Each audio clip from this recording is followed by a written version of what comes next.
Olá pessoal, boa noite. O meu nome é Gabriel. Tá?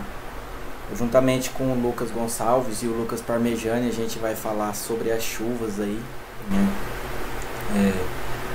Na disciplina de climatologia e meteorologia, a chuva, como a gente sabe, ela é um grande fator climático, né? Para nós, principalmente, que trabalhamos na área agrícola ou futuramente vamos trabalhar, né? Porque ela é um dos fatores de desenvolvimento das plantas, né?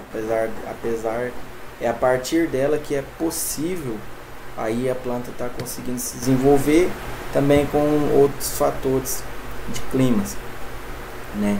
Então a gente vai estar trazendo aqui para vocês um pouco aí do que a gente vai conseguir abordar, tá? Aqui a moda eu vou colocar em tela cheia, mas quando eu for explicar eu retorno com a minha imagem para ficar melhor, porque o meu Word é um pouco antigo, então eu não consegui colocar para ficar a minha imagenzinha ali e o slide cheio, tá? Então aqui, como eu já falei, a gente vai falar das chuvas, né? A princípio a gente precisa falar da definição dela, né? O que é a chuva? A chuva ela nada mais é do que a precipitação de partículas de água líquida na forma de gotas, né, com diâmetro mínimo de 0,5 milímetros, né? Ou seja, Soares e Batista lá em 2004 disseram que a chuva ela provém, né, a partir de partículas de água, partículas muito pequenas que conforme se juntam, elas tornam aí então um tamanho excessivo até se tornar chuva, né? Então ela chega aí até 0,5 milímetros de tamanho, transformando aí então em gotas de chuva, né? As nuvens são micro gotículas de água ou microcristais de gelo, né? Ou seja, microcristais de gelos em questão, por exemplo, assim, o vento é um pouco mais quente em cima, aí vai tornar então que esses cristalzinhos, né, essas gotas de água se transformem em gelo. Ou se tiver o ar quente em cima, aí acaba então ela se tornando aí gotas de água mesmo, né? Núcleos de condensação, né, são partículas higroscópicas, e a quantidade e a distribuição, né, para ela vai determinar o tipo de vegetação e exploração agrícola, que é o que eu falei, que é necessário ter a chuva aí para que ela possa promover, né, o benefício aí principalmente dentro da agricultura. Porém, ela se destaca melhor em algumas regiões, né, do nosso país, em virtude aí da vegetação, né? Aqui o ciclo da chuva, galera, ele nada mais é, né, do que o ciclo hidrológico, ou seja, o ciclo da água, né, que é conhecido pela gente, né? O ciclo da água ele se dá pela movimentação constante da água na Terra e na atmosfera, né? Esse ciclo ocorre há bilhões de anos, ou seja, já vem desde que a Terra foi criada, né? Então, a partir desses anos anteriores até os dias de hoje, ele se distribui aí pelo planeta, né? Trazendo então a vida, né? Porque como a gente sabe, a água ela é um dos principais fatores aí que movem a vida humana e a vida animal, né, e vegetal também. Com ele, a água não apenas muda de lugar, mas também de estado físico, variando entre estado gasoso, né, sólido e líquido, podendo então partir de um direto para o outro, sem estar passando por ciclos. Por exemplo, de gasoso ela já pode passar de líquido pode passar de gasoso, de sólido pode passar para líquido ou gasoso, vai depender muito da região aonde a água está instalada, tá? A água em estado líquido, né, ela é presente nas fontes aquáticas, então aí rios, mares, lagos, né, e então aí ela vai evaporar, né, em estado gasoso, volta a se tornar líquida, formando então nuvens de chuva, né, que é o nosso interesse aqui, é falar sobre as chuvas, né. Então, a partir desse ciclo hidrológico, que vai ter a formação das chuvas. Então, se não passar por esse ciclo, vai ser praticamente incapaz de ter a formação das chuvas, porque são a partir dessas gotículas evaporadas pela transpiração e evaporadas pela vaporização aquática que ocorrem então as chuvas. Se acaso isso não ocorrer esse ciclo, vai ter uma enorme dificuldade aí então para que aconteça as chuvas. É por isso que as chuvas geralmente atrasam, até por fatores humanos, né? Com as chuvas, a água retorna ao ciclo, seja caindo sobre lagos, rios e oceanos, seja caindo sobre os continentes. Então, é aquilo, ela está fazendo esse ciclo, independente da onde ela saiu ou não, ela vai voltar, porque esse ciclo, infelizmente, se um dia ele chegar a acabar, só se for por fatores realmente humanos, né? A precipitação que ocorre em forma de neve provoca a acumulação de gelo, que pode derreter com a chegada das estações mais quentes, né? Isso vai acontecer lá mais em regiões do sul, né? Que são regiões mais próximas aos polos e tal.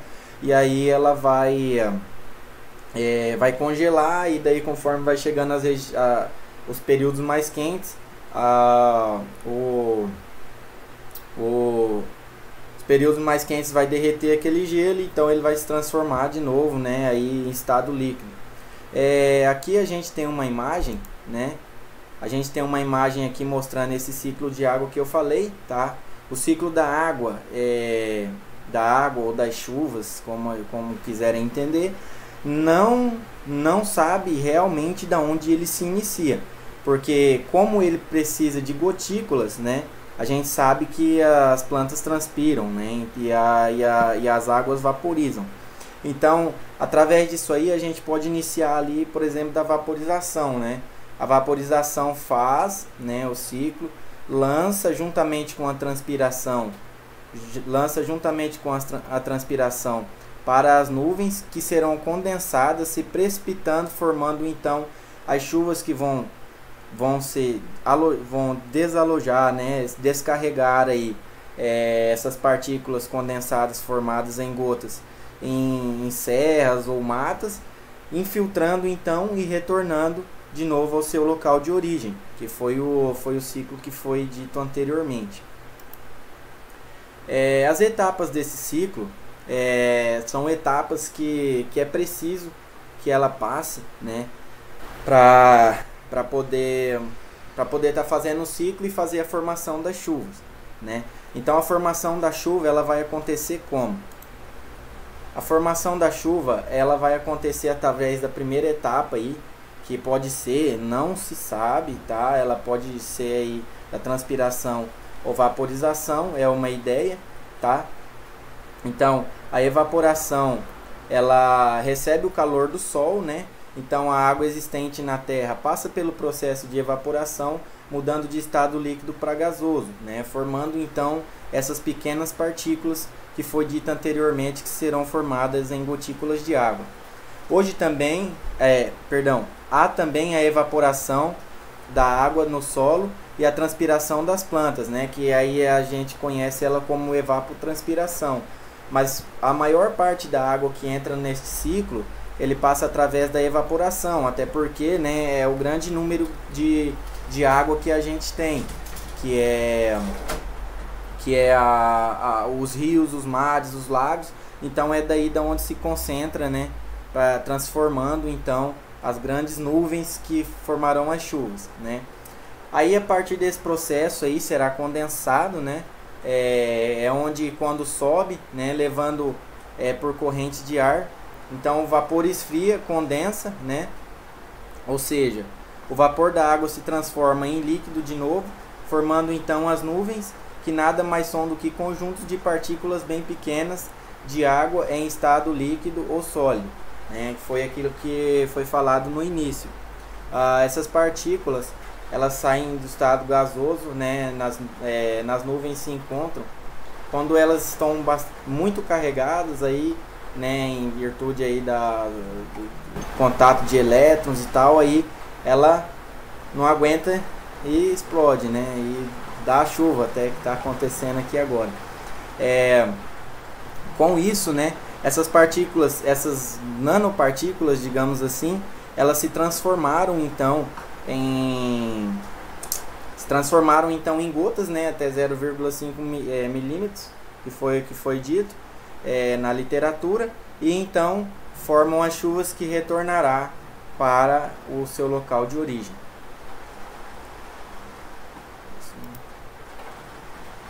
Aí aqui a gente tem o ciclo, né, que é aquele mesmo ciclo, só que uma imagem um pouco mais exemplificada, né, que é ali, por exemplo, da transpiração, evaporação e a condensação até retornar todo esse ciclo, beleza? Ainda nessas etapas, né, a gente entra num fator, principalmente aqui para o nosso trabalho, que é o nosso tema, né?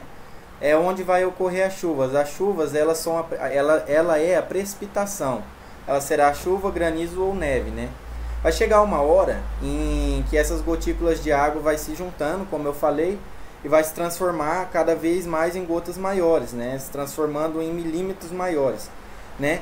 As nuvens vão ficar super carregadas, vai chegar um momento que elas não vão resistir, né?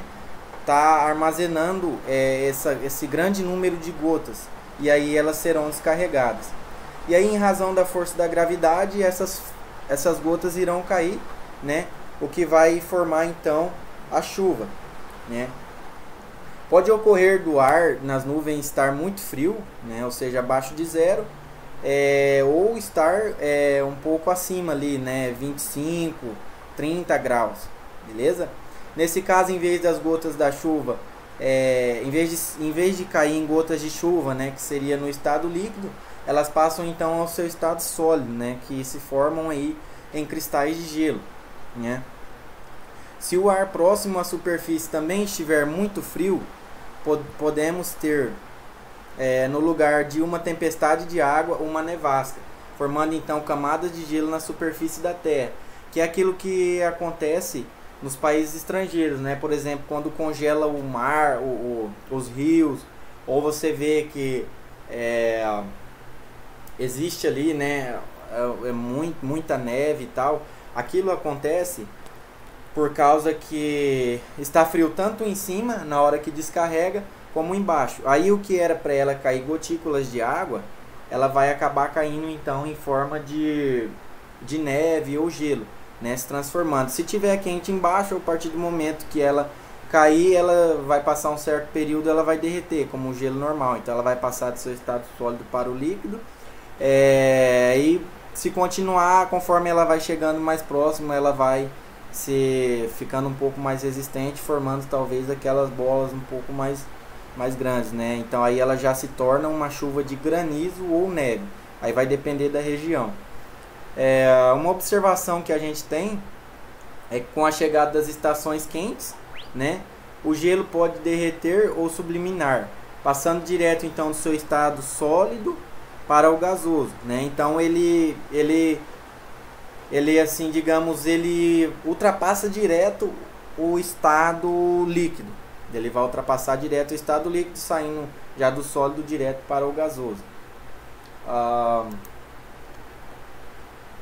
Aí a gente ainda nas etapas do ciclo temos o retorno da água à superfície, né?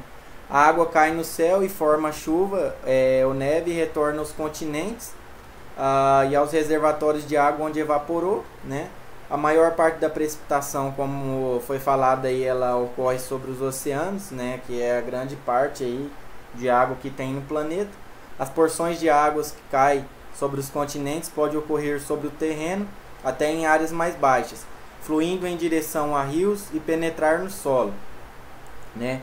Dá-se o nome a aquíferos a esses grandes depósitos subterrâneos de água, formados pelo processo de infiltração, né? Então, se a gente tem um solo um pouco mais poroso, a água infiltrará melhor, né? Conseguindo aí formar então aquíferos, né? E se a gente tem um solo um pouco menos poroso, né, um pouco mais denso, vai ter a formação então do solo argiloso, que vai estar prendendo ali aquela água, ela vai ter um pouco de dificuldade de se movimentar no solo, né?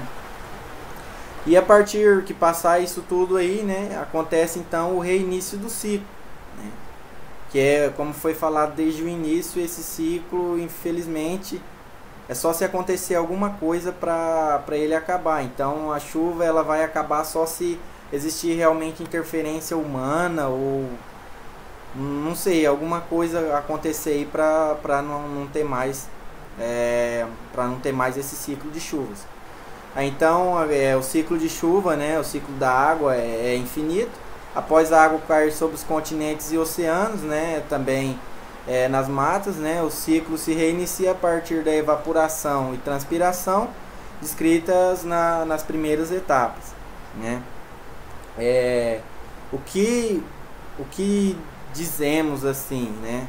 Hoje a gente já sente um pouco do a gente já sente um pouco desses efeitos, né? Porque como o ciclo da chuva, o ciclo da água, ele inicia através da evaporação e da transpiração das plantas, né?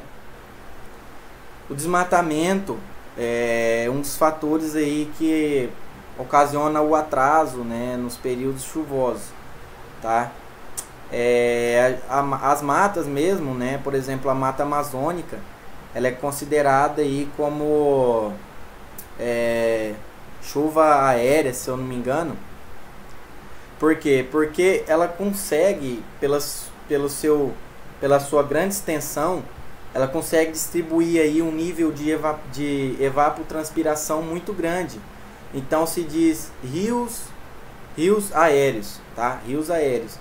Por ela ser muito grande, ela consegue fazer então uma evapotranspiração muito grande, né? Se talvez um dia conseguirem desmatar totalmente a Amazônia, o mundo vai sentir, porque é por ela e pelos mares e rios que ocorrem esse ciclo da água. Se você vai desmatando aos poucos, você acaba cortando esse ciclo. E aí aos poucos que a gente vê já que vai desmatando as matas, acabando as nascentes de rios, acabando rios, a gente sente que já existe um atraso no clima, né? Nas chuvas. As chuvas demoram a chegar, os tempos ficam cada dia mais quentes, né? E a chuva, não só para a agricultura, mas também como para a saúde humana, ela é de extrema importância, porque as chuvas ela traz um ambiente mais gostoso, um clima mais gostoso, né? Então, em virtude aí das funções humanas, né, desmatamento, pode ocorrer aí da gente futuramente acabar sofrendo aí com estes ciclos.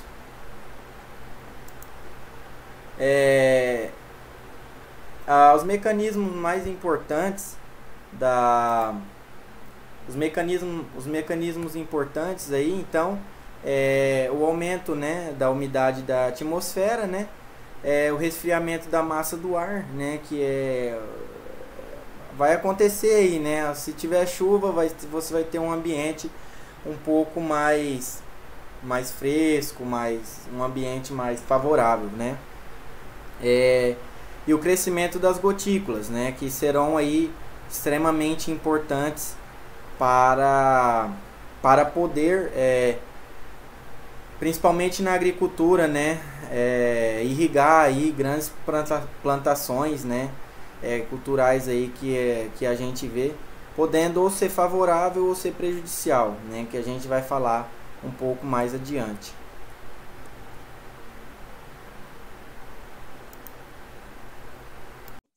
Oi, gente, tudo bem com vocês? Eu sou o Lucas e vou dar continuidade ao seminário de chuva.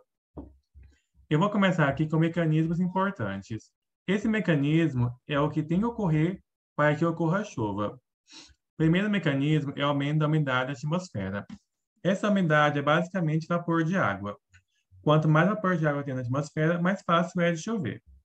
E como é que ele aumenta? Ele aumenta da evaporação da água tanto em rios ou em cursos de rios mesmo, e lagos também. E também pode aumentar através da evapotranspiração, que é o vapor que sai dos animais e plantas. Segundo ponto importante é o resfriamento das massas de ar, ou seja, esse vapor vai começar a resfriar e formar nuvens. Esse resfriamento é basicamente passar o vapor de água para o estado líquido novamente. E o terceiro ponto importante é o crescimento das gotículas. Eu tenho que a microgotícula no interior da nuvem vai começar a crescer. Ela é uma microgotícula e, através de colidir com várias gotículas, ela vai coalescendo. Então, eu tenho a gotícula aqui, chocou com essa, se unirem, vão então aumentando o tamanho da gota, até que ocorra a chuva. Bem, próximo slide vai ser formação das chuvas. Bem, aqui na formação eu vou detalhar os passos da ocorrência da chuva. Começa com a evaporação da água, ou seja, a água vai evaporar dos lagos, dos rios e também dos seres vivos em geral, como plantas, animais, nós seres humanos também contribuímos. O fator essencial para que isso ocorra é a temperatura. Quanto maior for a temperatura, mais a água vai poder evaporar para a atmosfera. Segundo passo importante é a condensação dessa água. A água que está na atmosfera na forma gasosa vai voltar para o estado líquido. De acordo com que a temperatura dessa massa de ar vai diminuindo, a água vai condensando. Quando inicia a condensação da água, há também a formação das nuvens. E essas nuvens são formadas também por microgotículas de água. Essa microgotícula de água, quando ela vai se colidindo, ela vai aumentando de tamanho. Ela vai colidindo, ou seja, batendo e coalescendo, se unindo, para formar uma gota maior, que é a gota da chuva. Dependendo da condição que eu tenha, condição ambiental, relevo, eu tenho formação de nuvens diferentes. Aqui eu tenho algumas nuvens que são formadas de acordo com as condições que eu vou ter. São várias formas. Bem, seguindo aqui, vamos chegar na precipitação. A precipitação é a última parte do processo. Ela, basicamente, é algo que condensou na nuvem e formou a gota, vai cair no solo novamente. Pode cair na forma líquida, que é o caso da chuva ou chuvisco, ou forma sólida, que é o caso do granizo e da neve. Bem aqui embaixo eu tenho um esquema do processo. Começou aqui, ó, com a evaporação da água e da transpiração dos seres vivos. Esse vapor de água subiu para a atmosfera, condensou e formou a nuvem. A nuvem que cresceu, bem aqui no processo, essa nuvem, no interior dela, as microgotículas de água foram se unindo para gerar a gota que caiu novamente na superfície terrestre. Esse, basicamente, é o ciclo da chuva. Bem aqui eu tenho a formação da gota. Cada pontinho aqui é uma microgotícula de água. Essa microgotícula vai batendo no interior da nuvem. Conforme vai batendo, se chocando, ela vai coalescendo, ou seja, se unindo. E aumentando, aumentando de tamanho, pode fragmentar no caminho, até cair no solo, na forma líquida, no caso. Bem, seguindo aqui, vamos chegar na parte de tipos de chuva. Eu tenho alguns tipos de chuvas, mas eu vou relatar as principais para vocês. Vou começar aqui com chuvas convectivas. Ela é formada pela ascensão de uma massa de ar úmida, geralmente em região quente e úmida. Essa massa de ar que vai subir, ela, seja por causa da minha altitude ou de ventos frios da atmosfera, ela vai começar a resfriar e, consequentemente, saturar o ar. Essa saturação do ar vai gerar uma chuva um pouco mais forte, porém de curta duração. É o que acontece bem aqui nessa imagem, ó. Eu tenho a massa de ar aqui, massa de ar quente, que acendeu e acabou resfriando. E vai gerar uma nuvem, que vai gerar uma chuva um pouco mais forte, porém de pouca duração. Esse é um tipo. Vamos para o próximo agora.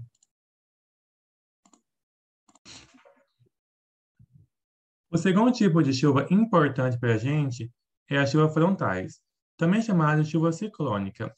Ela vai ser causada pelo encontro de duas massas com características térmicas diferentes, ou seja, uma massa de ar quente e uma fria. A instabilidade causada por esse encontro vai gerar essa chuva.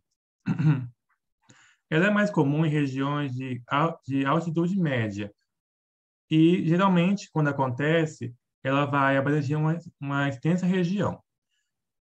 A chuva causada por esse tipo de encontro vai ser moderadamente intensa e vai durar um pouco mais, né? E vai ser mais contínua. Aqui eu tenho um exemplo para vocês. Eu tenho a massa de ar quente que se chocou com a massa de ar fria e vai gerar essa chuva aqui, ó.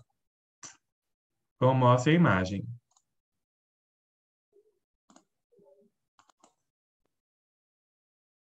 E o último tipo de chuva é a chuva orográfica, que é uma chuva causada pelo relevo. Ela vai ocorrer em razão da ascensão forçada dos ventos úmidos ante um obstáculo de relevo. Basicamente é o que eu vou ter aqui embaixo. Eu tenho um ar quente e úmido que vem vindo, só que eu tenho um obstáculo no caminho, que é o relevo aqui, no caso, a montanha. O ar é obrigado a subir, só que aqui ele não consegue passar. Ele acaba se acumulando aqui na região de cima, aonde chove. Desse lado aqui, o lado oposto da montanha, como a chuva não passou, ele continua seco e geralmente frio. Essa é a chuva orográfica. Então chove apenas de um lado da montanha. Basicamente é isso. Seguindo, eu vou ter um fenômeno bem legal da chuva, que é a chuva ácida. Só um momento. Vou passar aqui. Bem, como é o clima na região centro-oeste? A região centro-oeste é marcada pelo Pantanal, uma vegetação típica de países tropicais, como é o caso do Brasil. É nessa região do Brasil que encontramos o clima tropical por definição. Ele é quente e úmido nas estações certas. Temperatura. A temperatura média do centro-oeste é de 22 graus, mas pode chegar a 36 nos dias mais quentes. Durante o inverno, elas podem baixar de 15 graus. Questão de chuva. As chuvas podem somar 1.250 milímetros ao ano, geralmente na zona central do Brasil, ao norte, perto da Amazônia, onde reina o clima equatorial. As chuvas podem chegar a 300 milímetros anuais, o que, como já falamos antes, é bastante. O clima tropical de verdade. O clima tropical é marcado por verões quentes e chuvosos, e invernos mais secos. É assim que se comporta o clima na região centro-oeste. Os estados da região centro-oeste. Os estados da região centro-oeste são o Distrito Federal, Goiás, Mato Grosso e Mato Grosso do Sul. E é isso. Que se foda. Bem, a chuva ácida basicamente vai ser uma precipitação com elevada concentração de ácidos. Esse ácido vai chegar à nuvem através dos gases criados por carros, por indústrias e também pela queima de combustíveis fósseis, que vão liberar elementos como chumbo, zinco, monóxido de carbono e cádmio na atmosfera, onde ele vai reagir e voltar para o solo na forma ácida. Esse fenômeno foi mais relatado a partir da Revolução Industrial. É uma coisa bem importante. Vai afetar ecossistemas da natureza, vai corroer pinturas do carro, estátuas, e também vai trazer danos ao meu solo. De que forma? Se o pH desce muito, vai também interferir na fertilidade do meu solo. Bem, como é o clima na região centro-oeste? A região centro-oeste é marcada pelo Pantanal, uma vegetação típica de países tropicais, como é o caso do Brasil. É nessa região do Brasil que encontramos o clima tropical por definição. Ele é quente e úmido nas estações certas. Temperatura. A temperatura média do centro-oeste é de 22 graus, mas pode chegar a 36 nos dias mais quentes. Durante o inverno, elas podem baixar de 15 graus. Questão de chuva. As chuvas podem somar 1.250 milímetros ao ano, geralmente na zona central do Brasil, ao norte, perto da Amazônia, onde reina o clima equatorial. As chuvas podem chegar a 300 milímetros anuais, o que, como já falamos antes, é bastante. O clima tropical de verdade.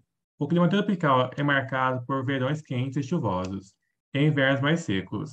É assim que se comporta o clima na região centro-oeste. Os estados da região centro-oeste. Os estados da região centro-oeste são o Distrito Federal, Goiás, Mato Grosso e Mato Grosso do Sul. E é isso. Aí aqui, galera, tá falando um pouco, né, da importância da chuva aí, principalmente nas culturas aí que são grandes aqui, principalmente para nossa região, né? Tá falando um pouco aí do que ela pode trazer de benefício ou afetando aí nessas grandes culturas comerciais, né? Na cultura do milho, essa cultura aí ela possui uma grande sensibilidade a períodos de estiagem, né? No seu ciclo. A escassez de água no desenvolvimento, florescimento e maturação da cultura pode causar uma redução na produtividade da cultura, né? Então, se há problema aí com déficit de chuva, né, deficiência de chuva, falta de chuva, né, vai acabar ocasionando aí também, principalmente na cultura do milho, que é uma cultura um pouco assim mais frágil e tal, né, o seu desenvolvimento não vai ser tão legal. Estresse hídrico, né, florescimento, né, tempo seco, pode faltar o cabelo da boneca, secar e reduzir a taxa de polinização e crescimento de tubo polínico. Fechamento de estômago, que vai eliminar o sistema de resfriamento e aumentar as temperaturas das folhas, além de reduzir a respiração, ou seja, se os estômagos fechar, né, a planta não vai respirar aí, logo então não vai se desenvolver, né? A redução também da fotossíntese, né? Os estômagos fechados, então vai ocasionar aí que não vai ter, vai reduzir, né, gradativamente aí na fotossíntese da planta, beleza? Aí aqui a gente tem um exemplo, né, trazendo melhor aí para vocês, né, na cultura do milho, sobre o fechamento dos estômatos no milho, né? Estresse hídrico no milho, ele resulta em uma série de reações bioquímicas, né, que a gente viu também lá em fisiologia. Uma delas refere ao fechamento dos estômatos, né? Com a percepção de falta de água no solo, né, o nível do hormônio ácido abscísico ele vai se elevar, né? Vai aumentar nas folhas e vai ocasionar então aí o aumento do fechamento dos estômatos, né?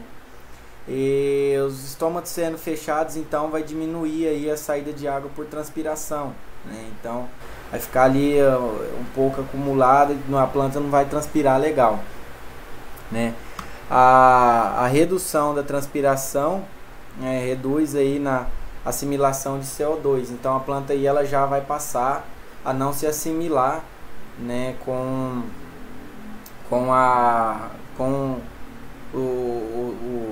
os fatores ambientes, né? Então vai ser prejudicial aí para o seu desenvolvimento, né? Diminuindo a fotossíntese, assim o crescimento e desenvolvimento da planta também, né, vai sentir aí, ou seja, a planta não vai se desenvolver, né, porque não está tendo fotossíntese, o estômago está fechado, então não está tendo transpiração, não está tendo troca de gases, então acaba que a planta não se desenvolve legal. Aí aqui a gente tem um exemplo do estômago aberto e o estômago fechado, né? Então a gente vê lá a célula guarda, a partir do momento que o ácido abscísico começa a se aumentar nas folhas, então as células guardas elas fecham, né, fazendo então com que não ocorra transpiração, né, a partir das células, então não haverá troca de gases, né, e então a planta não se desenvolverá, beleza? E na cultura da soja, A água representa cerca de 90% do peso da planta da soja, né? Como a gente sabe, né? A soja ela é praticamente aí, né? 90% de água. A disponibilidade de água no solo é um fator determinante para o seu pleno desenvolvimento, principalmente nas fases de germinação, emergência e floração, de enchimento de grãos, né? Um efeito visível da escassez de água é a redução de crescimento da planta. Esse efeito ocorre devido ao encolhimento da célula, conhecida pela perda de turgidez, né, prejudicando o crescimento celular e resultando em uma planta com seu tamanho reduzido. Outra característica da planta que está passando por carência de água é a redução de área foliar devido ao abortamento das folhas, o que ocorre quando a planta tem um bom desenvolvimento das folhas e entra em uma fase de déficit hídrico, provocando a senescência e a queda da mesma. Então, a gente vê que a água ela é um fator perdão, ela é um fator de extrema importância, né, principalmente para os vegetais, porque através dela ela se desenvolve, né, principalmente na cultura da soja, que é uma cultura principalmente para nós aqui de grande importância, né? Se a gente tem deficiência hídrica aqui, a gente vai sofrer muito, porque vai acarretar isso principalmente na produção, né? Como não ocorrendo água nas lavouras, né? Na cultura, ela vai ter então aí, né? Vai ter a perda de turgidez, vai ser afetado, que foi aquilo que a gente viu em fisiologia. Se ela sofre por estresse hídrico, o seu nível de turgor ele passa a ser prejudicado aí, né? Não então se desenvolvendo a célula da planta, então ela vai ter o tamanho reduzido aí, né? Muito pequeno. Então a água ela é muito favorável, porém ela também pode ser prejudicial, né? Porque se ela vir em grande acúmulo, assim, em grandes milímetros de água, ela pode estar lixiviando ali aquele solo, né? Tá tirando então aí os minerais, né, do solo, trazendo então prejuízos aí, né? Daí você tá tendo que corrigir futuramente, mas assim, em vista, ela é um dos fatores mais importantes que é necessário para o desenvolvimento vegetal.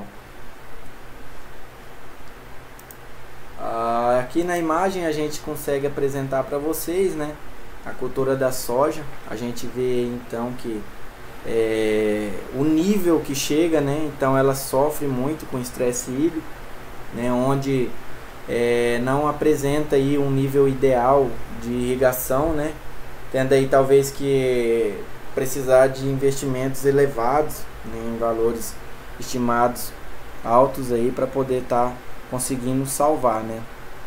Nessa imagem aqui a gente vê, né, que o solo ele está bem pobre, né, em relação à água, chega a rachar aqui.